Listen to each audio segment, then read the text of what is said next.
लघिमा माने फूल से भी हल्के हो जाना। ये सब चमत्कार सिद्धियों में है। हनुमान जी महाराज ने दिखाए लंका में जाते समय, मसक समान रूप कभी धरी, मच्छर जैसे, कनक भूधराकार शरीरा, पहाड़ जैसे, जहीं गिर चरण दे हनुमंता, चले उसोगा पाताल तुरंता। जिस पर्वत पर पाद प्रहार कर दें वो पाताल में घुस जावे, इतने भारी हनुमान जी। और इतने भारी हनुमान जी अब अशोक वाटिका के पल्लवों में छुपे बैठे, पत्तों के बीच में पत्ता भी नहीं टूट रहा, लघिमा हल्के हो गए। सारे चमत्कार हनुमान जी के पास हैं, परंतु बिरले ही कोई संत होते हैं जो सिद्धियों को भगवत सेवा में लगावें। प्राय लोग अपनी प्रसिद्धि में ज्यादा लग जाते हैं, जहां सिद्धि मिली कि अपनी प्रसिद्धि बढ़ाई, अरे महाराज जी बड़े चमत्कारी, महाराज जी बड़े चमत्कारी, दुनिया पीछे पड़ जाती है। चमत्कार को नमस्कार। और जहां प्रसिद्धि जगत में फैली कि संत फिर अभिमान में ग्रसित हो जाते हैं, और जहां अभिमान ने पकड़ा तहां जिस साधक का पतन प्रारंभ हुआ। तो सिद्धि से प्रसिद्धि, प्रसिद्धि से अभिमान, अभिमान से पतन। इसलिए अच्छा यह है कि सिद्धि से ही दूर रहो, चक्कर में ही न पड़ो। चमत्कार तो जादूगर भी बहुत दिखाता है, संतों को चमत्कार के चक्कर में नहीं पड़ना चाहिए। कोई जादू विद्या दिखा के अपनी कीर्ति थोड़ी बढ़ानी है। एक संत तो उनकी बहुत कीर्ति हो गई तो परेशान हो गए, दुखी होके बोले, मान बढ़ाई जब से आई तब से किस्मत फूटी। दुनिया तो मान बढ़ाई के लिए रो रहे हैं, हमारी बढ़ाई, हमारी प्रतिष्ठा बढ़ा, और प्रतिष्ठा से संत दुखी हो गए। मान बढ़ाई जब से आई तब से किस्मत फूटी। क्यों? बोले स्वामी स्वामी बजने लगे, लगन राम से छूटी। स्वामी जी करके जब देखो तब हल्ला ही मचा रहता है हमारे यहां, भगवान के भजन में मन ही नहीं लगता, जब देखो तब भीड़। तो संत मान बढ़ाई से बचते हैं, इसलिए छुपते हैं। आजकल भले ही छपते हो, और प्रायः संत छुपने का प्रयास करते हैं ताकि दुनियादारी से दूर रहे। बोलो राधे राधे राधे राधे। इसलिए यही शिक्षा देने के लिए सिद्धियों को ठुकरा दिया ऋषभ देव जी ने। अंत में परम पद प्राप्त किया। ऋषभ नंदन भरत बने सम्राट। 5 पुत्र हुए इनके। बड़े को सत्ता सौंप करके भरत जी भजन करने चले गए। कुल्हाश्रम में भजन करते करते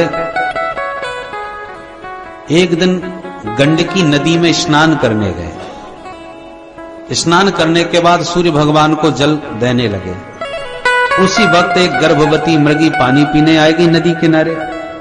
मृगी पानी पी रही थी और शेर ने दहाड़ मार दी। मृगी ने घबरा करके छलांग मार के नदी पार करने लगी। जैसी उसने जोड़ की छलांग मारी तो उसके गर्भ का शिशु पानी में पैदा हो गया। पैदा हो बच्चे को करके मृगी का प्राणांत हो गया, वो भी मर गई बेचारी। भरत जी ने जब देखा तो दया आ गई, मार छलांग उस बच्चे को गोद में उठा करके आश्रम में ले आए। इस बेचारे की मैया तो मर गई, अब बच्चा चलो हम ही पाल लेते हैं।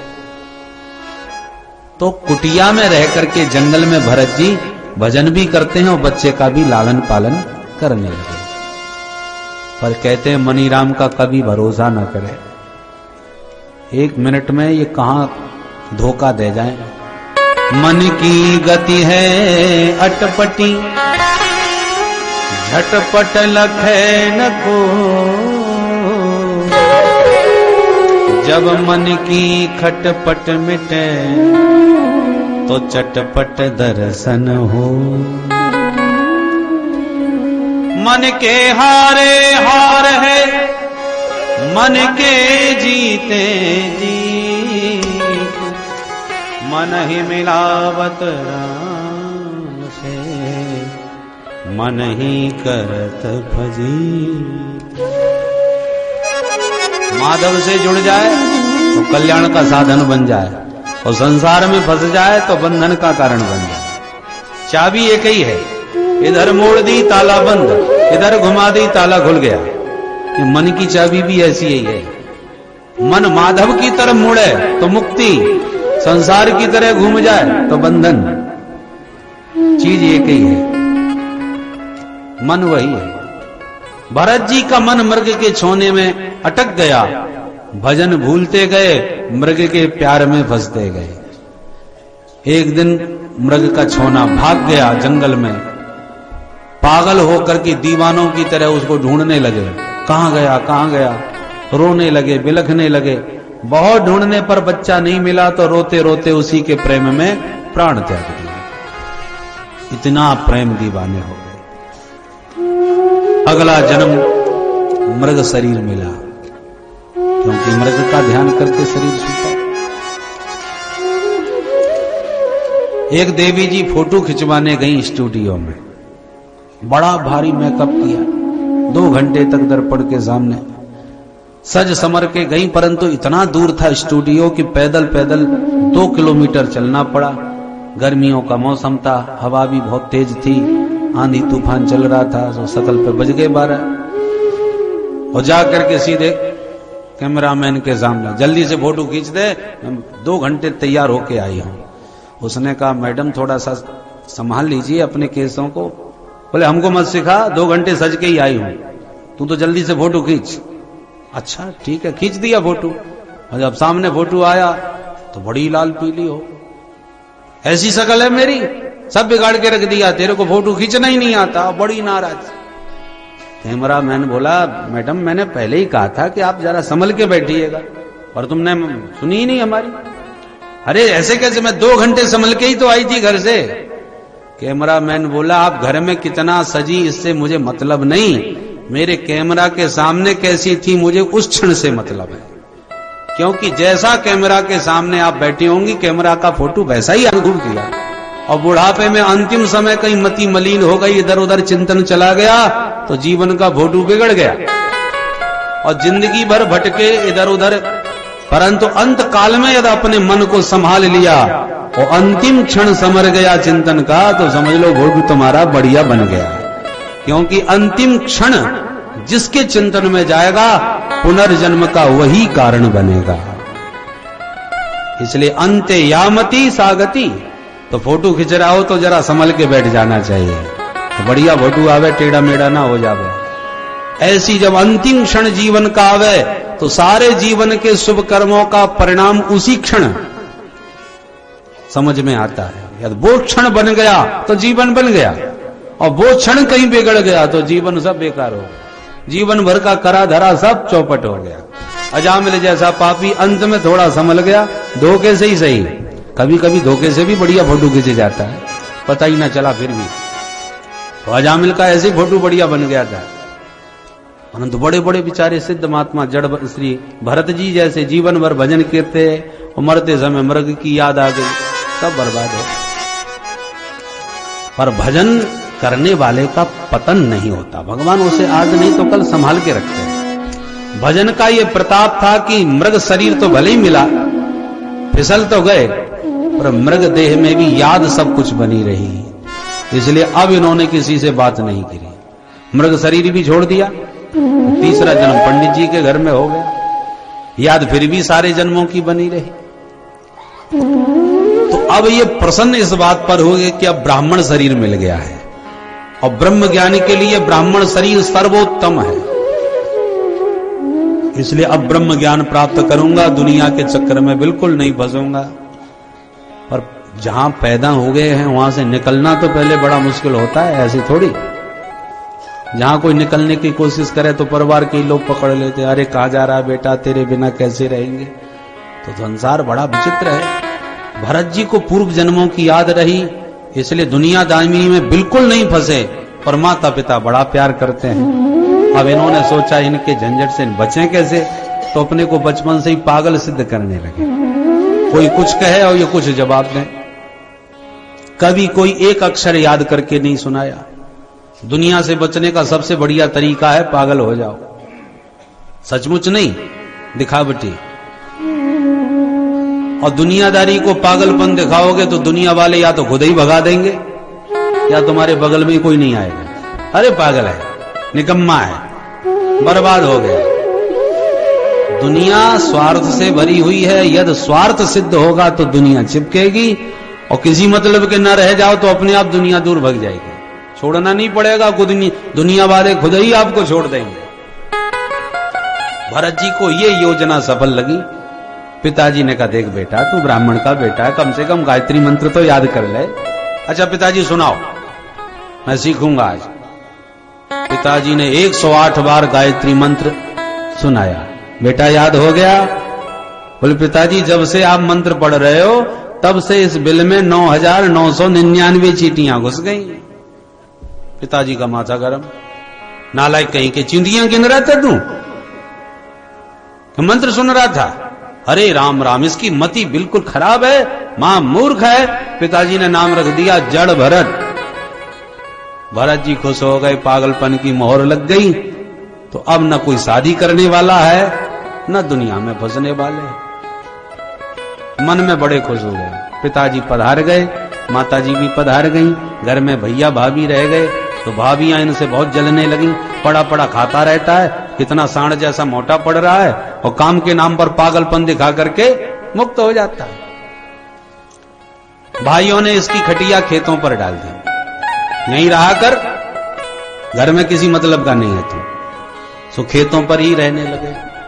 एक दिन डकैतों के सरदार ने डकैतों से कहा, देखो मैंने संकल्प किया है कि यदि मेरे को बेटा हुआ तो देवी मां को मैं नर बलि चढ़ाऊंगा। संयोग से उसको बेटा हुआ।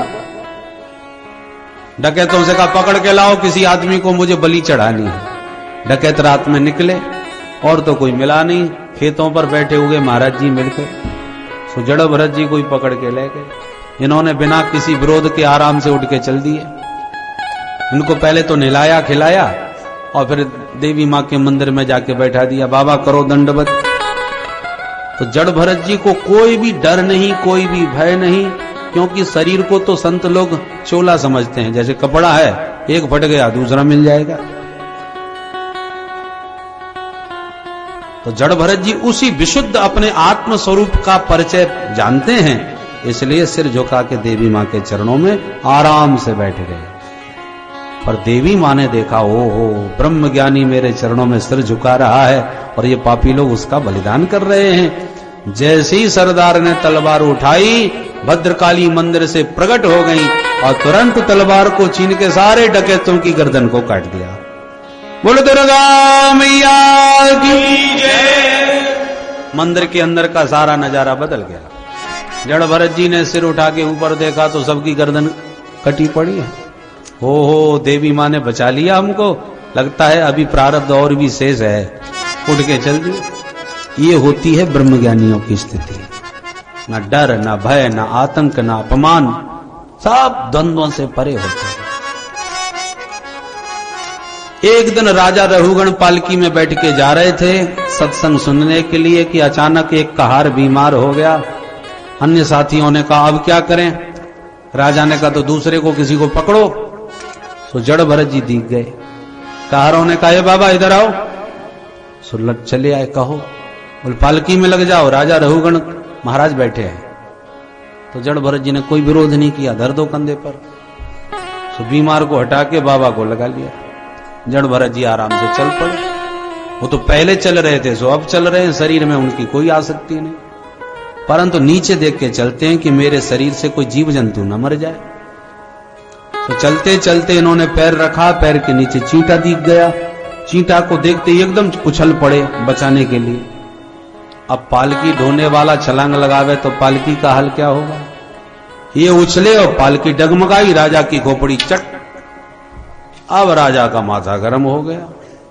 हे मूर्खो, पालकी चलाना नहीं आता, मेरा सिर फोड़ दिया, वो दंड दूंगा कि जिंदगी भर याद रखोगे। कहार घबरा गए। सरकार माफ करना, हमारी गलती नहीं है। ये मोटा तगड़ा बाबा जो अभी अभी लगा है, ये बहुत गड़बड़ कर रहा है। मर मर के तो चलता है और न जाने एकदम क्या हो जाता है, उछल पड़ता है ये। राजा ने कहा अच्छा। नीचे झांक करके देखा कौन है ये मतवाला। जो नीचे निगाह डाली तो जड़ भरत जी पर दृष्टि पड़ी।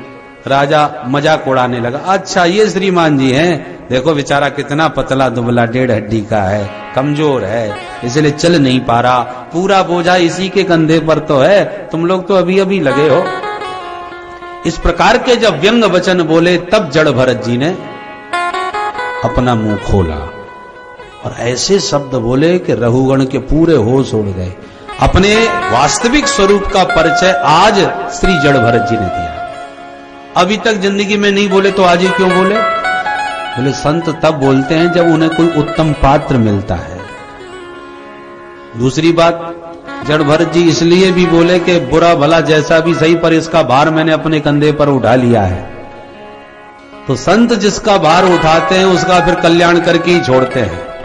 जड़ भरत जी को लगा कि मेरा अपमान करके कहीं नरक में न गिर जाए, क्योंकि ये नरक में गया तो लोग क्या कहेंगे, संत ने जिसका दायित्व कंधे पर उठाया वो भी नरक में ही गिरा, तो संत की महिमा घट जाएगी।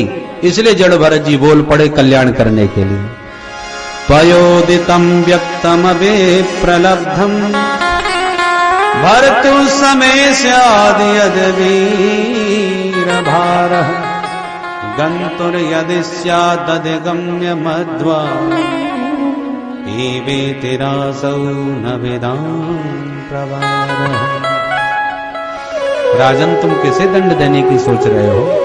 मुझे तो तुम क्या दंड दोगे, क्योंकि न तो मैं पतला हूं ना ही मैं मोटा, न मैं पैदा होता हूं ना ही मैं मरता।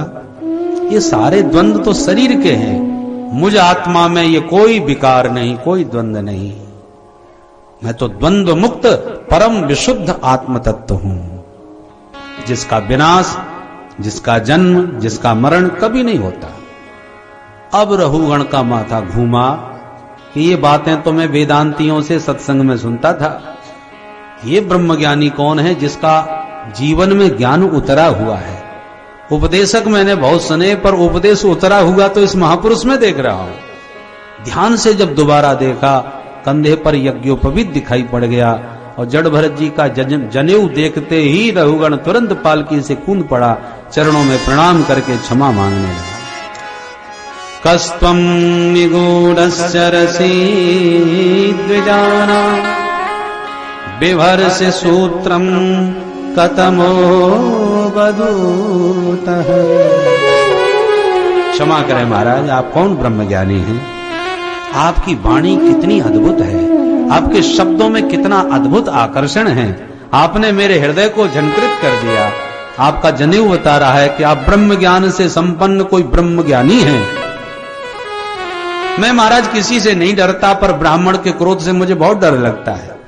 कृपा करके अपना परिचय दे।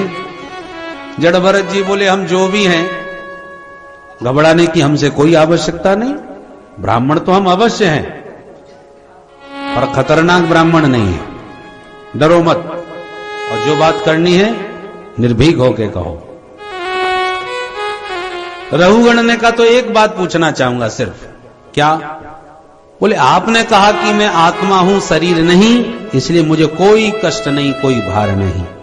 ये बात मेरी समझ में नहीं आती। क्या समझ में नहीं आया? तो रघुगण दृष्टांत दे के बोला, देखिए महाराज, हमने चूल्हा जलाया, उस पर बटलोही रखी, उसमें पानी भरा और पानी में चावल डाल दिए।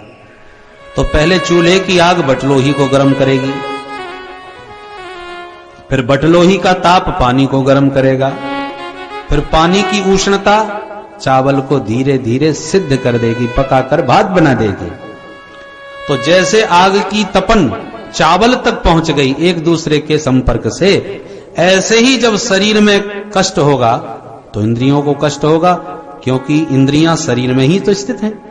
इंद्रियों को कष्ट होगा तो इंद्रियों के मालिक मन को भी कष्ट पहुंचेगा, मन को कष्ट होगा तो शरीर में स्थित आत्मा पर भी तो कष्ट का प्रभाव पड़ेगा कि नहीं? आत्मा कहां है? शरीर में। तो जब शरीर में कष्ट है तो आत्मा को कष्ट नहीं होगा। यदि आत्मा को कोई कष्ट नहीं होता तो हम क्यों रोते रहते हैं, हाय हम बड़े दुखी हैं, हम बड़े परेशान हैं, हमें बड़ा कष्ट है। अब ये रोने वाला शरीर है कि आत्मा? तर्क किया रघुगण ने। जड़ भरत जी हंसते हुए बोले, रघुगण हो तो तुम महामूर्ख, पर विद्वानों में बैठ बैठ के आत्म तत्व की बातें करना सीख लिया, तुम कुछ नहीं जानते। अच्छा महाराज, तो आप समझाइए। जड़ भरत जी बोले, राजन तुमने जो दृष्टांत दिया आग, पानी, चावल, बटलोही, इन सब का, ये सब सावयव पदार्थ हैं, और घटा रहे हो तुम निरवयव आत्म तत्व के साथ। अरे भाई, चावल भात आदि जो हैं, इनको देख लो, पकड़ लो, छू लो, क्योंकि ये अवयव है, ये सावयव पदार्थ है ना, इसलिए देखा छुआ जा सकता है, परंतु आत्मा को कोई देख सकता है क्या? आत्मा को कोई छू सकता है क्या? है शरीर से जब आत्मा जाता है तो आत्मा को आते जाते कोई देखता है क्या? अरे आत्मा परम सूक्ष्म तत्व है, आकाश की तरह। जैसे आकाश व्याप्त है, कोई आकाश को न पकड़ सकता है, न आकाश को जला सकता है, न आकाश को काट सकता है। जैसे आकाश परम सूक्ष्म तत्व होने के नाते उसका कोई कुछ नहीं बिगाड़ सकता, ऐसे ही आत्मा आकाशवत परम सूक्ष्म है। इसलिए नैनम छिन्दन्ति शस्त्राणि नैनम दहति पावकः। इसलिए आत्मा का कोई कुछ नहीं बिगाड़ सकता, वो परम अविनाशी तत्व है। ऐसा अद्भुत आत्म तत्व का प्रतिपादन किया कि रघुगण के होश उड़ गए, चरणों में गिर गए। महाराज आपके वचनों ने मेरे अज्ञान के कपाट हटा दिए। ब्रह्मन वचस्ते मृतम औषधम दे। भवाटिवी का वर्णन, आत्म तत्व का उपदेश दिया, रघुगण का उद्धार हो गया। बोल भक्तवत्सल भगवान की जय। परीक्षित बोले महाराज थोड़ा भूगोल खगोल के बारे में भी कुछ बताइए। तो सुखदेव जी कहते हैं 7 द्वीप 7 समुद्र, जम्बू द्वीप के नवखंड, नवखंडों में भगवान का भिन्न भिन्न वास। नवखंडों में जो अजनाव खंड है, इसी का नाम भारत भूमि है। भारतवर्ष में नर नारायण ऋषि बद्री विशाल में विराजते हैं, देवर्षि नारद उनकी उपासना करते हैं। भारत ही कर्म भूमि है, बाकी सब भोग भूमि। इसलिए इस कर्म भूमि भारतवर्ष में ही भगवान के सारे अवतार हुए हैं। भारत की गौरव गाथा गाई और गंगा मैया की महिमा भी भारत भूमि में मुक्त कंठ सुखदेव जी ने सुनाई। यस्याम स्नानार्थम चागच्छतः पुंसः पदे पदे राजसूय अश्वमेधादि नाम फलम न दुर्लभमिति। गंगा जी में गोता लगाने के लिए जितने कदम चल करके जीव जाता है, उतने ही कदम कदम पर उसे बड़े बड़े यज्ञों का फल सहजता से ही प्राप्त हो जाता है। बोल गंगा मैया की जय। परीक्षित ने पूछा महाराज अब खगोल के बारे में भी बताइए। सुखदेव जी बोले 7 लोक नीचे 7 लोक ऊपर। नीचे के लोक हैं अतल वितल सुतल तलातल महातल रसातल और पाताल। ऊपर हैं भू भुव स्व मह जन तप और सत्य। 14 भुवनात्मक संपूर्ण ब्रह्मांड 50 करोड़ योजन के क्षेत्रफल में व्याप्त है। अब समयाभाव में उसका विस्तार नहीं हो पा रहा, क्योंकि प्रहलाद जी के चरित्र तक हमें पहुंचना है। परीक्षित ने पुनः प्रश्न किया, भगवान ये बताओ कि मरने के बाद पापी जो नरक में जाते हैं वो नरक किधर है? तब सुखदेव जी बोले पृथ्वी से 99,000 योजन नीचे यमपुरी है, जिसमें 28 महानरक होते हैं। तामिश्र अंध तामिश्र रौरव महारौरव आदि महानरकों में जीव को भयंकर यातनाएं भोगनी पड़ती हैं। जो दूसरों की धन संपत्ति चुरा के भाग जाते हैं, ऐसे चोरों को तामिश्र नरक में डाला जाता है, जहां तांबे के समान आग में तपी हुई भूमि पर उन पापियों को दौड़ाया जाता है, भगाया जाता है। घर में आए हुए अतिथियों को जो क्रोध भरी आंखों से देखता है कि अब कौन रोटी बना के खवाए, ऐसे गृहस्थों को वज्रतुंड नरक में जाना पड़ता है, जहां गीध उनकी आंख निकाल के खाते हैं। कांप गए परीक्षित, महाराज ये तो आप बहुत खतरनाक बात बता रहे हो। यदि हमसे कोई पाप बन गया तो क्या नरक में ऐसी ही यातना भोगनी पड़ेगी? सुखदेव जी बोले बिल्कुल पक्की। तो महाराज ऐसा नहीं हो सकता हमसे कोई पाप धोखे से हो गया और हम नहीं जाना चाहते नरक में, तो बचने का कोई उपाय है? बोले हाँ वो उपाय है। क्या उपाय है? बोले यदि कोई से पाप बन जाए तो उस पाप का विधिवत शास्त्र विधि से प्रायश्चित कर ले तो पाप मुक्त हो जाएगा। अच्छा, तो जितने पाप हैं उतने प्रायश्चित भी हैं। परीक्षित बोले ये तो झंझट वाली बात है, अब एक एक पाप का एक एक प्रायश्चित कोई कहां तक करेगा? प्रभु मुझे तो कोई ऐसा प्रायश्चित बता दो जो सारे पापों को धो डाले। सुखदेव जी कहते हैं सुनो, भगवान ने ये जो शरीर दिया है ना, ये सुंदर निर्मल चादर है, कपड़ा। और कपड़ा निर्मल है, कोई भी दाग लग जाए तो तुरंत साफ कर दो तो कपड़ा चमकता रहेगा। पर दाग लगते गए, सफाई का ध्यान ही नहीं, तो फिर इतना गंदा हो जाएगा कि सीधा लॉटरी में ही भेजना पड़ेगा। फिर आपके बस की बात नहीं है साफ करना। तो पाप बने और तुरंत प्रायश्चित करे तो जीवन निर्मल बना रहेगा। और पाप पर पाप करते गए, प्रायश्चित नहीं किया तो फिर धोबी घाट बना के भगवान ने नरकों की व्यवस्था करी है। यमराज मार मार के डंडे सारा पापों के दाग धो डालेंगे। परंतु हम तुम्हें एक ऐसा साबुन बताए देते हैं जिससे सारे पापों के दाग धुल जाते हैं। परीक्षित बोले तो बहुत महंगा होगा ऐसा साबुन। बोले नहीं, महंगा नहीं है, बिल्कुल एकदम सस्ता, सरल, सहज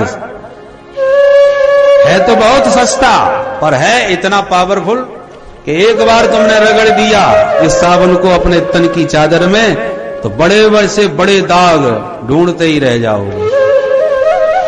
सारे पापों के दाग धुल जाते हैं। महाराज जरा बताओ तो वो साबुन कौन सा है? नोट करो। केचित केवलया भक्त्या वासुदेव परायणा अघम धुनवंती कास्नेन निहार देव भास्कर। परीक्षित जैसे भुवन भास्कर सूर्य के उदय होते ही सारा अंधकार नष्ट हो जाता है, ऐसे ही भगवान नाम का गान करते ही जीव के जन्म जन्मांतरों के पाप उसी पल भस्मीभूत हो जाते हैं। बोल कृष्ण बलदेव की जय। परीक्षित बोले तो महाराज ये तो आपने बड़ी गजब की बात बताई। भगवान के नाम का साबुन लगाते ही सारे पाप भस्म। महाराज सच्ची कह रहे हो? कोई प्रमाण है आपके पास ऐसा? आज तक ऐसा कभी हुआ है? सुखदेव जी बोले प्रामाणिक प्रसंग सुनाते हैं। अजामिल नाम का एक ब्राह्मण था,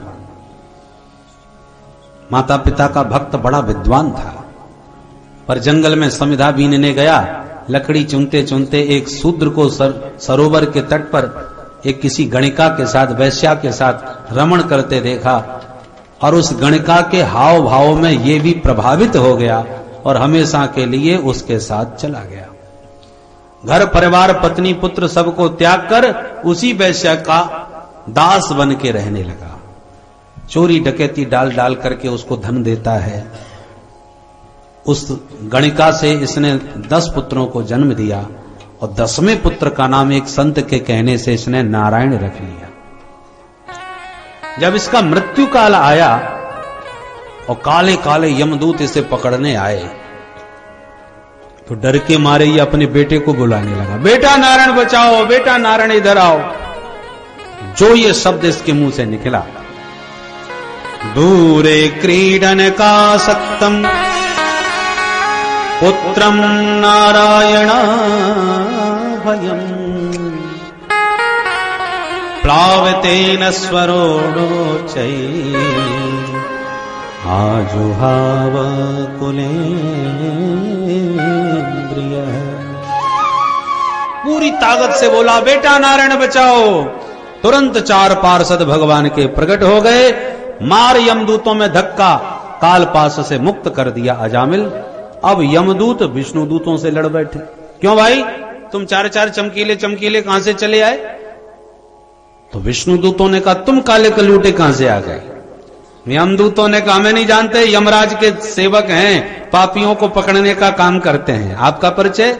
विष्णुदूत बोले तो तुम हमको नहीं जानते, हम नारायण के दूत हैं, नारायण को पुकारने वालों को ले जाने का काम हमारा है। इसने नारायण को पुकारा, हम आ गए। यमदूतों ने कहा तुम्हें धोखा हो रहा है, ये अपने बेटे नारायण को पुकार रहा है, इसके बेटे का नाम है। विष्णुदूतों ने कहा इसके बेटे का नारायण नाम 4 साल पहले रखा गया है, हमारे मालिक का नारायण नाम अनादिकाल से है। तो बोलो ये नाम किसका मानोगे, बेटे का या हमारे मालिक का? इसलिए मूल रूप में तो हमारे प्रभु का ही नाम हुआ कि नहीं? एक बात कान खोल के सुन लो यमदूतों, वस्तु शक्ति ज्ञान की अपेक्षा नहीं रखती। वस्तु में जो शक्ति है उसका तुम्हें ज्ञान हो या न हो, पर वस्तु की शक्ति तो अपना काम करके रहेगी। तार में करंट है, ज्ञान हो या न हो, छू लिया तो करंट तो लग के ही रहेगा। जहर में मारने की शक्ति है, ज्ञान हो या न हो, पर जहर पी लिया तो मर के ही रहोगे। अमृत में अमरत्व की शक्ति है, ज्ञान हो या न हो, पर अमृत पी लिया तो अमर हो के ही रहोगे। अग्नि में दाहकत्व की शक्ति है, इसका ज्ञान हो या न हो, पर आग छू ली तो जल के ही रहोगे। क्योंकि वस्तु की शक्ति अपना काम करेगी, तुम्हारे ज्ञान से कोई फर्क नहीं पड़ता। हो तो अच्छा, न हो तो कोई फर्क नहीं। तो बिना ज्ञान के आग को छू लो तो जलना ही पड़ेगा, बिना ज्ञान के जहर को पी लो तो मरना ही पड़ेगा। ऐसी बिना ज्ञान के भी भगवान नाम को जप लो तो तरना ही पड़ेगा। भगवान नाम की शक्ति जो तारक है, उसके ज्ञान की तुम्हें योग्यता है तो ठीक, न भी जानकारी हो तो नाम तो तुम्हें तार देगा। ये नाम की शक्ति का चमत्कार है। इसलिए कैसे भी जपो, ज्ञान हो बहुत अच्छा, न हो तो भी अनजाने में भी जपोगे तो भी कल्याण होगा। इसलिए गोस्वामी जी कहते हैं, भाय को भाय अनंत आनस, नाम जपत मंगल दिस भाय को भाय अनक आलस हो, नाम जपत मंगल दिस दस हो। कहाँ कहाँ लगी नाम बड़ाई, कहाँ कहाँ लगी नाम बड़ाई, कहाँ कहाँ लगी नाम बड़ाई। राम न सकही नाम गुण गाई, कहाँ कहाँ लगी नाम बड़ाई, राम न सकई नाम गुण गाए। भगवान नाम की अपूर्व महिमा। यम के दूत फिर भी नहीं माने तो विष्णु दूतों ने वो धुनाई करी के भागते ही नजर आए। अजामिल ने ये बातें सुनी तो वैराग्य हो गया और गंगा के तट हरिद्वार में भगवान नाम जपता जपता परम धाम को प्रस्थान कर। यमदूतों ने जाकर के यमराज से शिकायत कर दी, महाराज आज के बाद आपकी नौकरी नहीं करेंगे। क्या हो गया भाई? बोले आपने ही भेजा था उस पापी को पकड़वाने के लिए, तो पकड़ में तो आया नहीं, पिट के ही आना पड़ा हमको। किसने पिटा? बोले वहां पर 4 लोग चले आए, वो कहते हैं ये हमारा सेवक है, इसने हमारे स्वामी नारायण को पुकारा है। इतना सुनते ही दौड़ के यमराज ने मुंह पे हाथ रख दिया। यमदूतों से कहा भैया ये नाम अब लिया सो लिया, दोबारा अपने मुंह से मत लेना। क्यों, क्या हो गया महाराज? बोले ये प्रभु का मंगलमय नाम है जैसे तुम अभी अभी ले रहे थे, और कहीं जोर से 2-4 बार तुमने चिल्ला करके ये नाम लिया और मेरे ये नरक में पड़े हुए पापियों के कान में आवाज पड़ गई तो मेरा तो सारा कारोबार ही ठप्प हो जाएगा। भगवान नाम के प्रताप से पाप मुक्त होकर इनको भेजना पड़ेगा परम धाम, मेरा तो सारा नरक सूना पड़ जाएगा, व्यवस्था चौपट हो जाएगी। इसलिए भैया पेट्रोल पंप के सामने माचिस जलाना खतरनाक, दूर ही रखो कहीं आग न पकड़ ले। ऐसी पापियों के बीच में भगवान नाम न मत लो, नहीं तो सारे पापी मुक्त हो जाएंगे। यमदूतों ने कहा तो हमें झगड़े में नहीं पड़ना, हमें तो सीधी सीधी एक बात बता दो कि हम किसको पकड़ने जाया करें। यमराज बोले नोट करो, जिह्वान भक्ति भगवद गुण नाम धेयम, चेतश्चन स्मरति तच्चरणारविंदम, कृष्णाय नो नमति यद शिर एकदा, तानानयध्वमसतो कृतवेष्णु कृत्या।